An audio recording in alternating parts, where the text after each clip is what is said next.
Patsy said, I was in those seats too. I just graduated from the landscape architecture program in 2008. And so to make you guys smile, I do have a job. And so I know that could kind of be, just because these tough times, you're just like, what is out there for me? We're learning such great things in this program, and I know that's what I was thinking of in 2008 when I was graduating.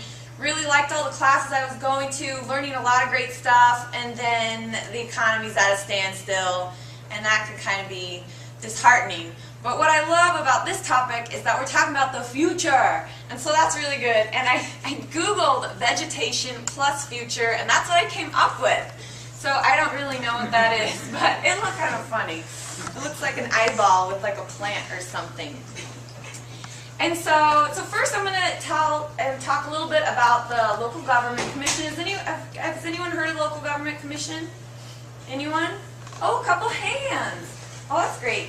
Well, it was started by Judy Corbett, who is a resident of Davis, and she was a co-developer and designer of Village Homes. Have you guys heard of Village Homes? All right, we got some head nods. No one's really putting the hands up. We got head nods. Oh, there we go. Yeah. So, and I remember being in Steve Greco's class the first time I heard about Village Homes. And I was just thinking like, oh my gosh, that sounds so cool, right? It's like there's this subdivision out there, like a subdivision that has like open swell drainage, and all like the buildings are like oriented to take advantage of passive solar heating, and they have trails and everything. Like, how cool is that? And I got really excited because that's all the great stuff that we were learning in class. And I couldn't wait to go out there and do those projects. And then I was like, oh, but it was built in the 70s? Like, okay, so some subtraction and everything. Like, that was a while ago. Like, if it was so great, if this project was so great, like, why weren't we building every project like that? You know, and that really dumbfounded me. Because, I mean, that's the stuff that I want to work on. I don't know about you guys, but I want to do cool stuff. I want to do innovative stuff. I really want to use my skills. And so anyways, I kind of raised my hand. I was like, Mr. Greco, like, why aren't we building that stuff? You know, why is that just like the only example that we have? I can't remember exactly what he said. I think he said it was too hard. And I was just kind of baffled by that. And later on, I was able, when I started working at the Local Government Commission with Judy Corbett, we were on a long car ride, and so I asked her, like, why did you never build another Village Homes? And that's what she said too. She's like, you know what, Laura, it was too hard. It was too hard for us to build Village Homes. Just starting even just with financing and trying to get people, the banks to even support them. They had to like find money from their friends and family and scrape it together. And I mean, it was just really hard. Another thing that was very hard was that the city of Davis, like their ordinances and building codes and everything, didn't support all these innovative ideas that they wanted to do. And so they had to go to every council meeting, every this, and they had to really fight for their project. Which when you compare it to other projects, it was just a little bit too much fighting and a little bit too much of their time. So the only way that they ever were able to build that project, Judy said, is that they had an advocate on their city council that said, grant them their variances, this is a good project, we need to see it built. And hence, she started the Local Government Commission because she really believed that the local electeds have power in making sure that those projects and the skills that you guys are going to be bringing to society at large are actually captured, and that those projects are built. And so that's why I was really inspired by that, and I actually took a different path. Obviously, when I graduated, I'm not a practicing landscape architect, but I do use my education every day that I'm at LGC, because that is our mission and our vision, is that we are really out there to support and work with local governments that want to build more sustainable, walkable, livable communities. And that's such a broad catchline. It's I feel like I should be more descriptive on what that means. And we really, when we're working with local electeds, working with local governments, working with the community, a lot of it is just outreach, education, a lot of it's technical assistance. We're actually go in there, maybe set up a design charrette, bring in designers like yourselves. I sometimes get jealous because I have to stand back while they get to do the fun stuff. But I feel good that we're actually in the groundwork to have people come in and work with communities to make them better and more resilient. So that's a little overview of Local Government Commission. You should totally look us up. It's lgc.org, and you can learn about all the different things we do. We kind of dibble-dab in everything on water, land use, health, transportation, community design, everything. It's a great resource, so when you guys are doing your school projects or whatnot, if you want to go on there and maybe you'll learn something, I don't know. So anyway, so that's a little overview of Local Government Commission. That's where I'm really coming at describing what I feel is the future of landscape architecture. And it really is framed in, I believe, how we design and build our communities. And that's like the forefront mission of LGC is how are we building and designing our communities? Because how we do that is really going to shape our jobs, or your jobs as landscape architects, is how we're going to design and build our communities.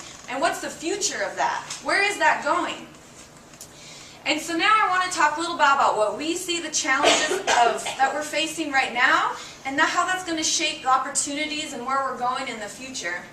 And so some of them, of the challenges, like you guys all know, is this is really hard. It's a really hard economic time. I just was reading 1 out of 5 Californians are unemployed. I mean, that's scary. That's really, really scary. And also, the foreclosure rates. I mean, you just open the newspaper and you realize that we're in a really bad way. And I've been talking to my parents and my grandparents and asking them, like what's this like? And the Great Depression, is there similarities? And they're like, yeah, it's scary. It's really scary right now. But because of that, we're really looking to the future and like, okay, well, this isn't working. Something's not working here, right? So that's one of our big challenges, this economic crisis. Another big one is our environmental challenges that we're facing. It's our generation that's going to have to tackle the big question of what do we do about climate change? Some people are not really even saying that the climate's changing. You guys might be in that boat. That's fine. But the thing is, the great thing we don't have to worry about anymore is that the debate is not if it's changing or not. We're getting like federal and state leadership that's saying, yes, it is, and we have to do something about it. So it's going to be pushing our businesses. It's going to be pushing the way we develop. All of that legislation coming down is really going to be shaping how we shape our communities. And then another huge environmental challenge, I think, that's going to be really important that we want to be aware of is just how we've plumbed our state. And I'm talking about water. Because we have a huge issue, and it's so big. I try to learn, just try to even get a glimpse into it. But I just know that we have pushed our delta to the brink of ecological collapse. And it is wild what they're talking about in Sacramento of how we're going to overcome that. Are we going to build a peripheral canal, go around the thing? Are we going to dig a tunnel under it that goes miles and miles? And I mean, that's pretty wild. That's really, really wild.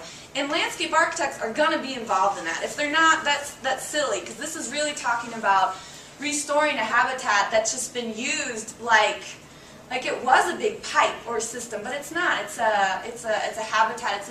It's an area that's very sensitive and fragile, and now we're paying the price because it's collapsing.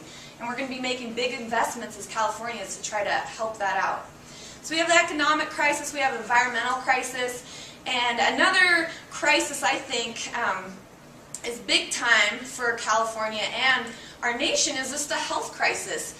And I'm flavoring that a little bit because I am working specifically on a project right now that's really like immersing me in all these statistics about our health right now and how that is affecting our pocketbooks. I believe I just read that California spent like $21.7 billion on health care because of obesity, just because of obesity.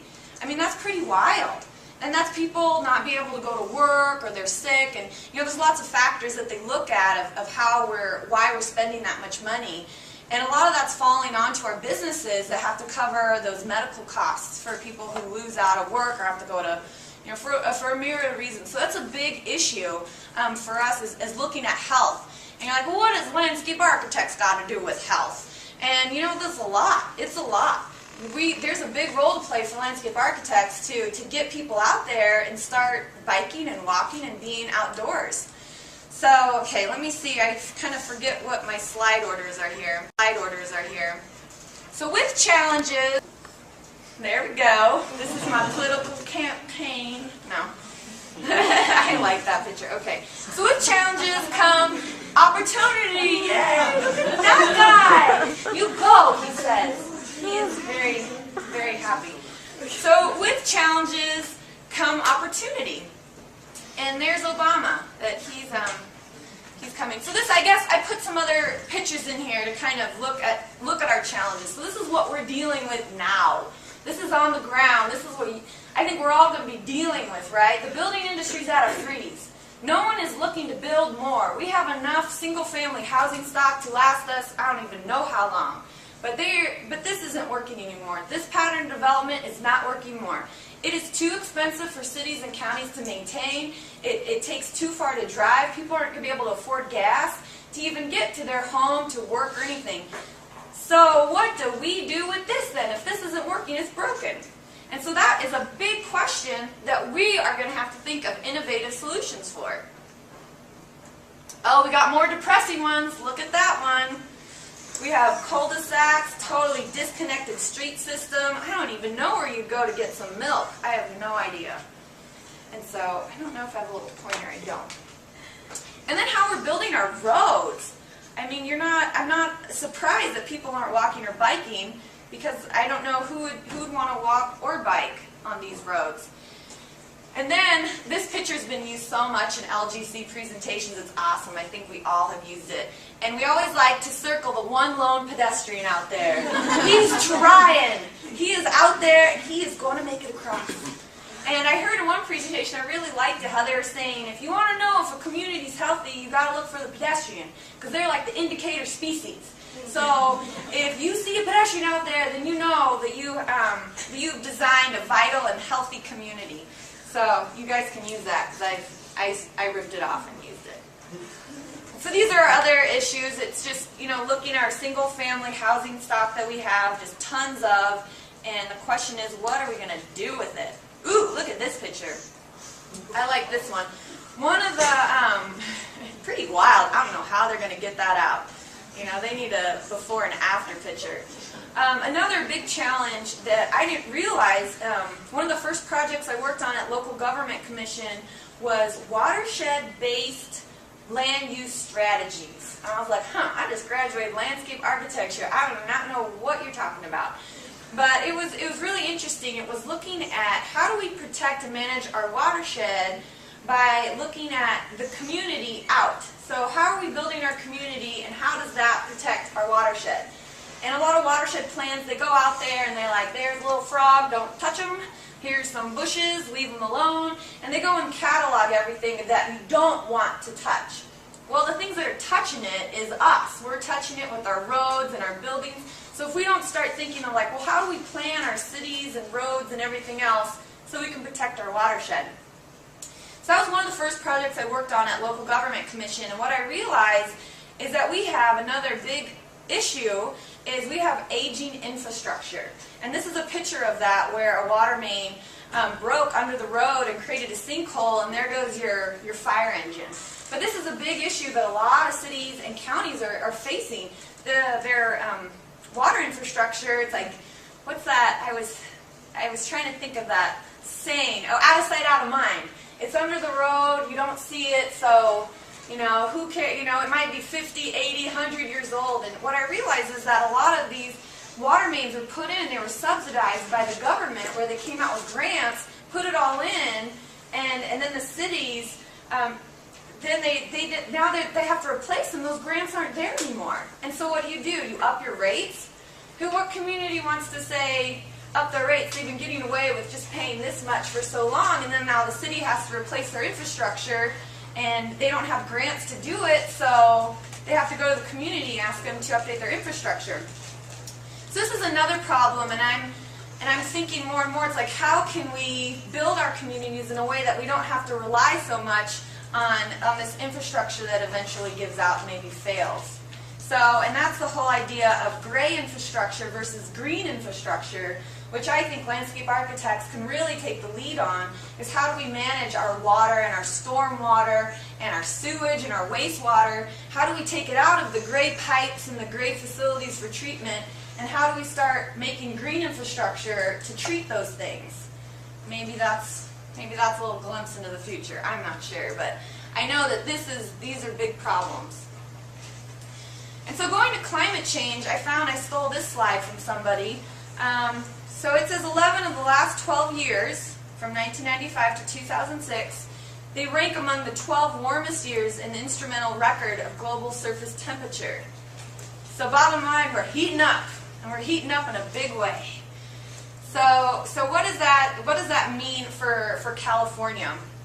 And some of the biggest things, so I think really for the future landscape architecture, you really have to become very comfortable with this climate's changing, and how is that going to change our built environment, and how are we going to adapt to that and mitigate for that.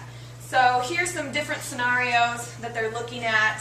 If we just keep doing what we're doing, the Sierra snowpack is going to be reduced to almost nothing, and the sea level is going to take over Los Angeles, and we are going to have some very, very warm days. The bottom scenario is based off of Governor Schwarzenegger's idea to reduce greenhouse gas emissions to 80% below 1990 levels. So that's very ambitious. And I think landscape architects have a big role in helping us do that. I don't know how we're going to do it.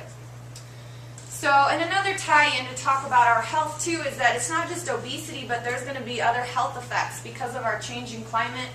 And this is again where landscape architects, you got to be thinking about that with projects. And another thing I've noticed when you're out there in the real world is being aware of these things, because this is where the funding is going to come.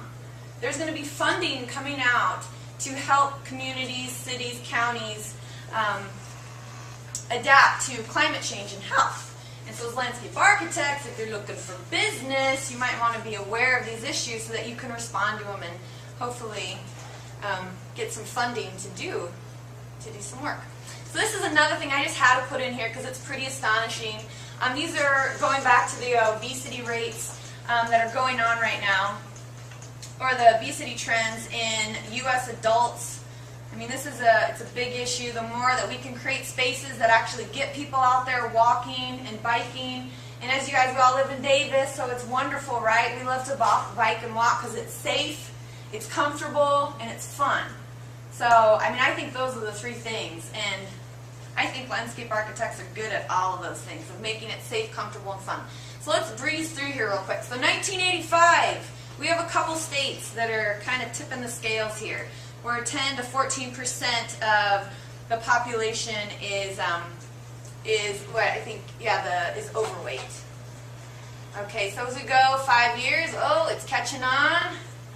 And now they had to, in 1995, they had to create a whole new category where 15 and 19% of Americans are overweight. So as we keep going, 2000, another category is created where 20% of Americans are overweight. Again, in 2001, just a year later, they have to create another category. And we just keep going. 2002, it's taken over. I told you guys, it's taken over.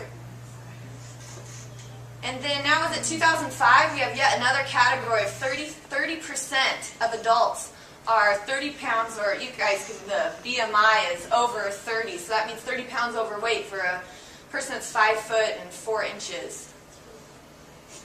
And here's 27, and we have one holdout state. What is that? That's Wyoming? No, is that Colorado? I'm horrible. It's Wyoming, right? No, it's Colorado. Oh, goodness. I'm not professing to be a champion of anything. Geography is maybe one.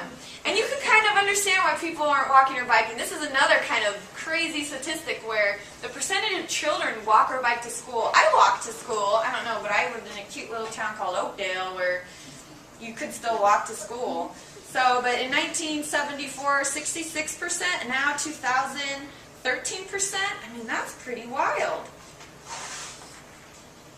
Here's another looking at who's biking in North America and Europe.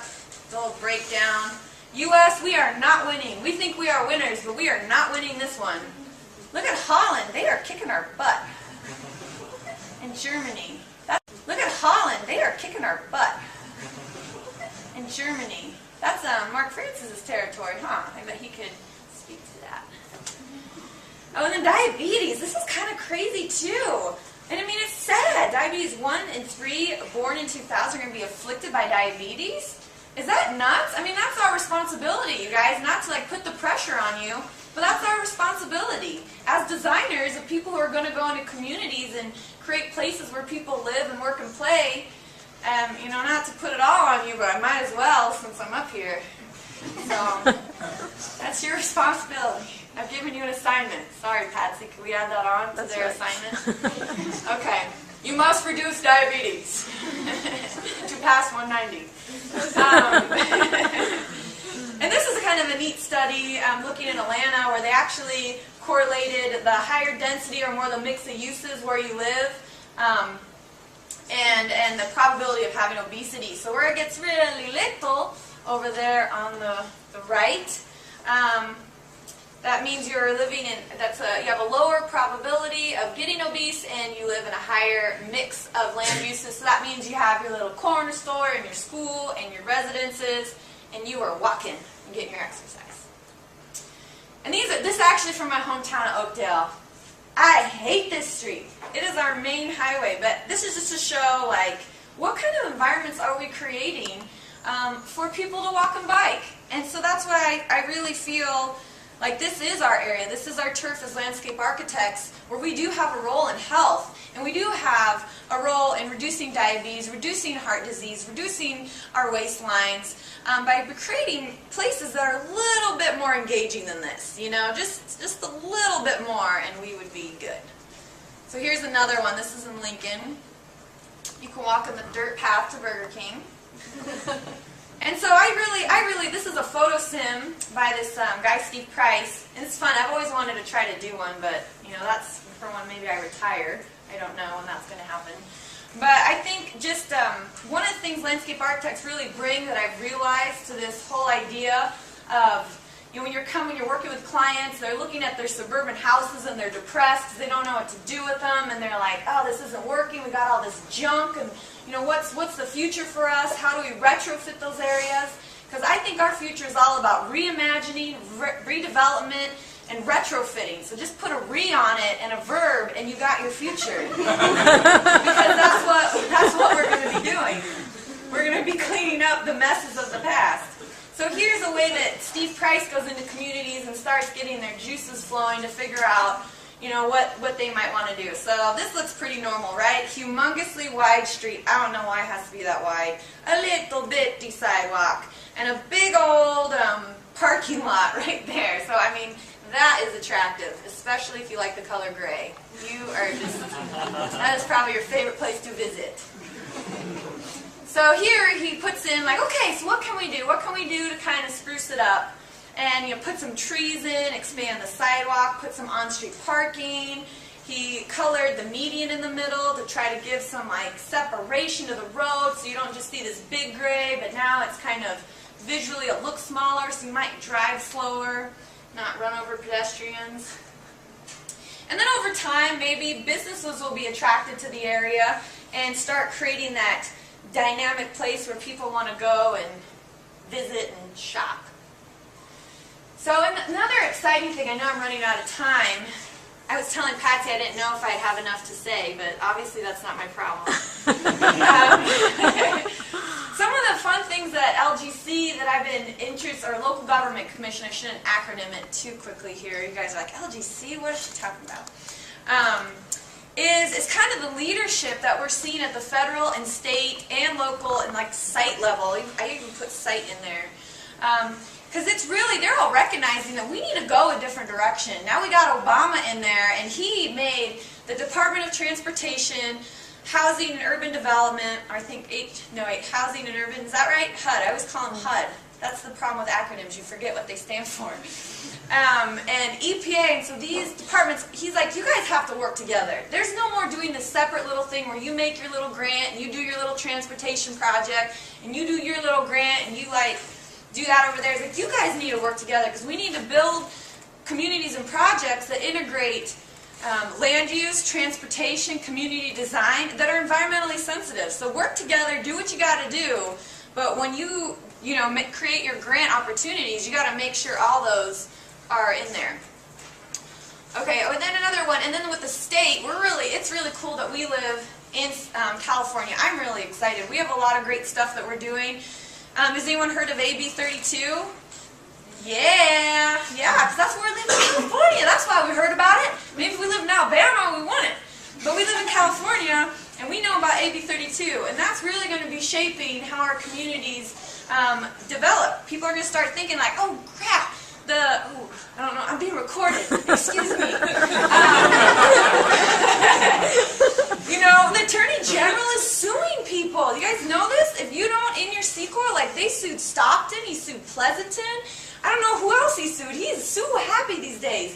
Because if you create a general plan that is not in your CEQA analysis saying how it's going to be affecting greenhouse gas emissions, you're going to get sued. And so now cities and counties are having to figure out that. And so that's great. I think that's a great leadership from the state level. And then we have our SB 375. Now, who's heard of that one?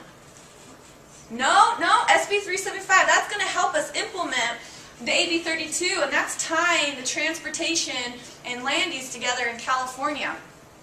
So what they have to do now is our little metropolitan planning organizations, MPOs. Did I get it right? I'm looking at Patsy. If I get her head shake, then I know I'm on the right track. And that's SACOG for us in the Sacramento area. So they have to come up with targets, and then they have to come up with a sustainable community strategy of how they're going to do more infill, tie those things in together, and then and so it's really going to be pushing people more to build these more compact infill, mixed-use areas that link transportation, housing, and jobs and all that good stuff that makes us smile at the end of the day. And then we have the Strategic Growth Council, and that's really exciting too. Who's heard of that? Oh, we got a hand up. Okay. And so that's really exciting. They're making $90 million available for planning, which I am stoked. I'm pumped up. One of them, they have different pots within this, and one of them is for urban greening planning projects. So I'm all over that one. I've been talking to city counties. I'm like, what do you guys want to do? Because what this is, it's money to basically put green in your gray. And so I think that's fabulous. That's landscape architecture all over that. So we can get in there and put the green in gray. So anyways, I guess I'm wrapping up here, but really I just put some images in there of how we start thinking of where we're going. So this is what we got. So how do we take that and do things like this? And then what does that mean if we're getting all this pressure to live more compactly? How does landscape architects play into that? We're not doing greenfield development anymore. We're not taking some crazy parcel on the outskirts of town and developing it. We have to work with what we got, and that's the challenge I think that we got to wrap our minds around and get really good at really fast. No pressure again. Okay. So here's Davis. Woo-hoo! There's Crayville. But there's a great little mix of housing and a restaurant just below. So how do we grow more compactly in a way that doesn't, still provides a quality of life? Here's what we've got now. So how do we take this mall and this and turn it into something like that? You guys already saw that picture. Here's a road. This is what we got. This is a picture from Oakdale. I'm really trashing on Oakdale, but it needs some help. Gosh, I felt like the biggest dork there, but I loved it. And then here's some other pictures, Village Homes. If you guys haven't been there, you should go. It's great. This is their open swell drainage. Oh, my favorite picture. Did you guys see Skip? I was an intern with Skip, and he's the only person that just totally did not think that was funny. And it is hilarious. He has a lime on his head. The Photoshop. It's Photoshop. It's not real. I don't know. I think it looks pretty real because he looks very upset. But anyways, that's my presentation of the future. We don't really have time for questions unless we have a very fast talker. We do. We have until 1. Oh, we do? Yeah. Bring it on. No, maybe not. Maybe bring a little bit on. I just graduated just a couple years here. I know a little bit. Mark Francis. So we need to figure out a way to get you on the road. Send you around the country, get your bus, and you just, great presentation. Oh, great. I'm going to put this and send it to the White House, I think. Oh, no. Like, she's getting our acronyms wrong. What is she doing? It's a horrible case of Campbell's soup where you just like dip it in and you pick up the letters. You guys heard that? If I ever get a business where I have to get an acronym, that's how I'm doing it. I'm getting a can of Campbell's soup. I had a question. Oh, yes, your question. Sorry. That was a comment. So when you do this kind of work through the local government commission, you're working with mayors and bankers and city council people, folks like that, right? And is it kind of a top-down thing right now? Is this coming down through this new legislation and mandates from Obama administration, or is there more of a, you see a kind of a grassroots kind of bottom-up to it as well? I mean, my question is really about the participation. I mean, is this a bunch of professionals and leaders, enlightened leaders thinking about this, or is there a kind of a groundswell movement behind? People pushing it. Yeah. What do you see? I'll try to comment on that. I know from Judy, my executive director, has been working on these issues forever, and she would always tell me, it's like, you have to do so much education.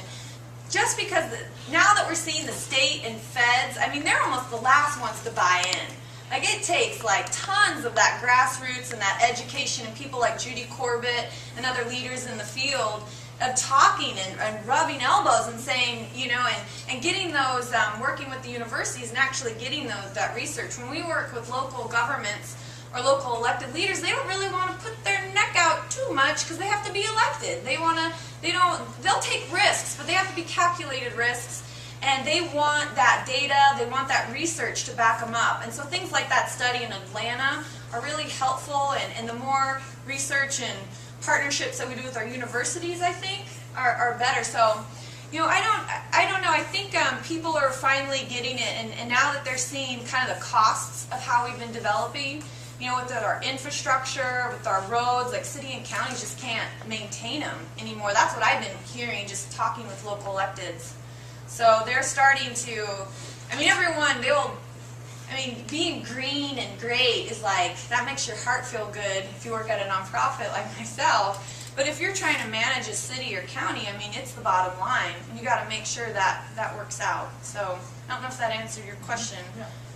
But.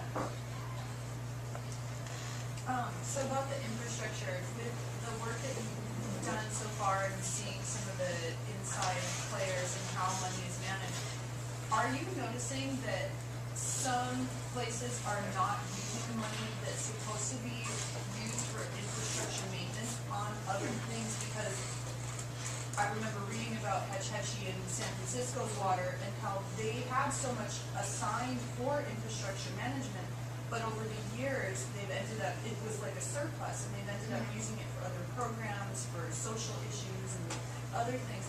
Have you seen that where it's like they've had the money assigned for keeping things up and then it got distributed elsewhere?